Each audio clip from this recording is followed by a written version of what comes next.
One of my most favourite quarterly plannings was when we actually used the work of Coach John Wooden and created his success pyramid. And so one of the reflections that I had, coming up for number 4 was how this pyramid has then created so much more success by teaching it on and on again. And I saw that in the bookstore that he's just turned 100 and he's created a book, The Wisdom of Wooden, My Century on and Off the Court. So for me, I'm incredibly humbled when you think of somebody that has reached that level of success, what they have to say. And he coined his own definition of success that I believe just resonates with any entrepreneur that's on the planet, is that success is peace of mind, which is a direct result of self-satisfaction in knowing you made the effort to become the best you are capable of becoming. And he doesn't just define it in words, he actually created a pyramid that he believed was the cause of his success with all of his teams in basketball. I absolutely recommend you get your hands on this book, it is brilliant. But the pyramid of success and how we demonstrated it at quarterly planning was that Tracy used tissue boxes to create the actual pyramid and put the labels on them, and we built it from the bottom up. And in all pyramids, then the most central piece at the base is the most critical. And what he talks about here is loyalty, not just to yourself, but to others. And I think we'd all agree that when it comes down to disputes in business, whether it's between a customer and the business owner, a business owner and a business partner, a marriage partnership, or however it comes in form, we have to really align ourselves as to who we are being loyal to. And that's one of the greatest elements of success, and it sits beside 2 very important pieces, which is friendship to the left and cooperation to the right. And when we get our base of our pyramid solid, and we actually realize that in order to be loyal to somebody, we normally have to have some type of commonality with them. We like to like the people that we do business with. And I can think back of so many examples where somebody has gone against a friendship principle, and it's been the undoing of their business relationship. And so, there's mixed opinions in terms of, should we be friends with our customers? Should we be friends with our business partners? If we listen to John Wooden's, his expertise after 100 years, he said, strive to be a good friend and you will be surrounded by good friends. And so when you think of for yourself, how good a friend are you? How loyal are you to your friends? And do you cooperate? So be more concerned with finding the best way than with having it your way. And I see in great teams when there's a lack of cooperation, or they haven't got their leadership style set out in their culture. So, is it a dictatorship? Is it a sugar-coated dictatorship? Or is it, are you happy to run your business based on majority rules? What are the rules of the game for you? And so when I reflect back to businesses that are very, very successful, it's because everybody was aligned and knew that, okay, if we're going to do majority rules, then 3 say yay, 4 say no, the answer's no, we don't discuss it anymore. We're going to cooperate with the majority. But if you're a business owner that isn't happy for that, then you need to make that very clear when you choose the people on your team, that they know that what you say is the final say. And that can work, it's just very important that we have that intention from up front. So then on either side of the base is industriousness.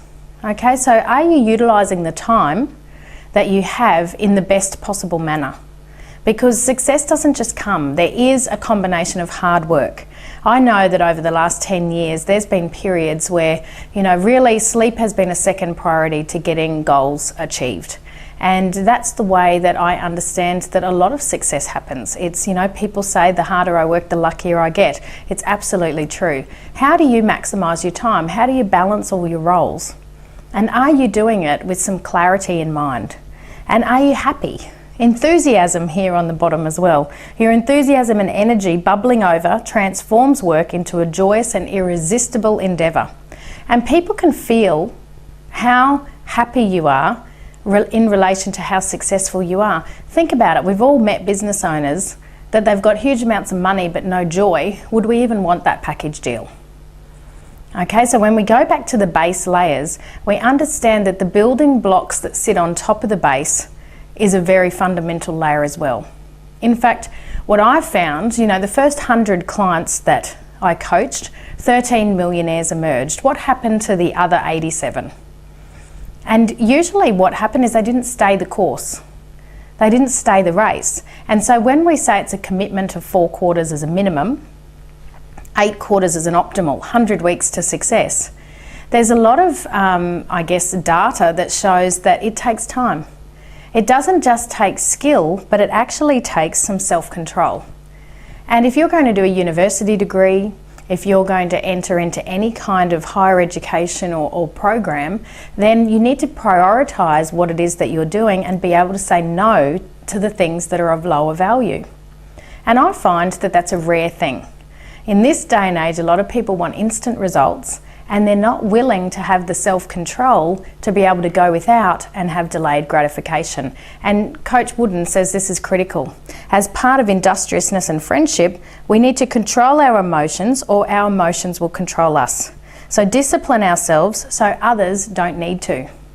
And I can just absolutely guarantee you that the clients that hit Millionaire didn't need me punishing them for not doing their homework. They would show up every single week with their coaching sheet completed, or if they hadn't, they were really clear on their objectives for that session. They knew where their sticking points were, what their frustrations were, and they also had some clarity over where they were headed. So self-control comes in lots of different ways, but mostly they prioritised and valued the time that they were working on their business. And so if we run across the second row of self-control to alertness, initiative and intent. So why is it that this layer is actually so much more around the mental aspects, whereas the base layer is much more about the emotional aspects? And to me, it has always made sense to me. I've had more of a heart centre in business than a brain in business.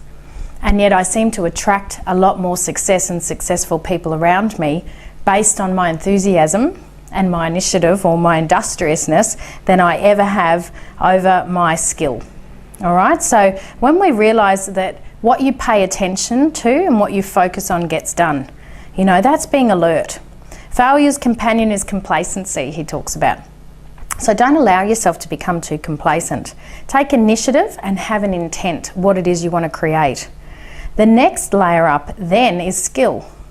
So if you think about where a lot of people assume that if I can just hire the right skill base and I can get that marketing company to actually bring in the leads, everything will be sorted because there'll be more money in the account, how incorrect that is if we're to go off Coach Wooden's pyramid. And what I've seen is that's true every single time. Skill is a byproduct of loyalty. Okay, we hire for heart and spirit first, and then we train people. Okay, about what we do. And so you've got to know your stuff. You can't have competitive greatness in business unless you're willing to learn some stuff.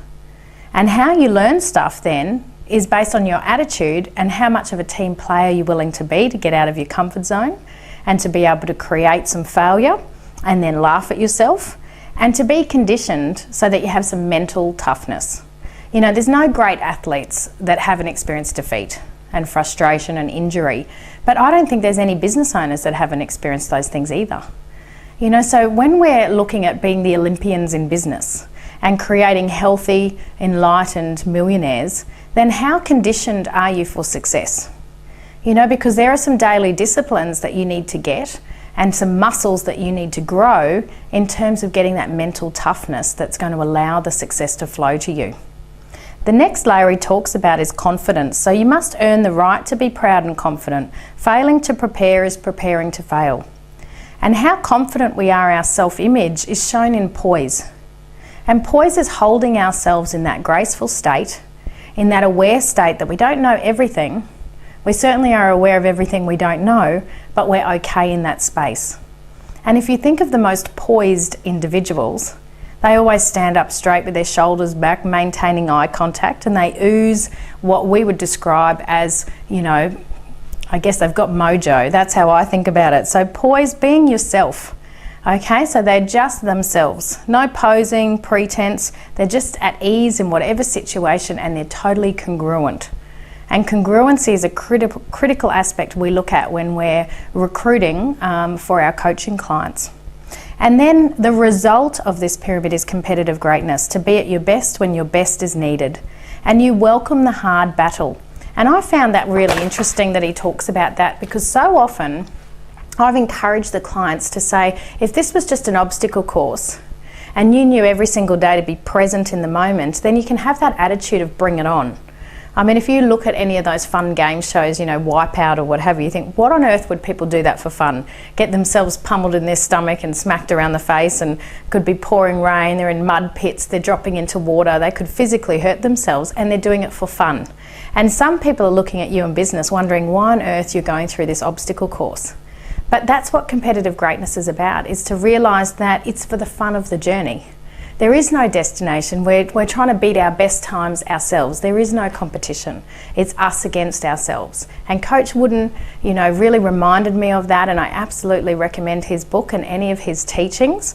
And that's certainly my number 4 tip.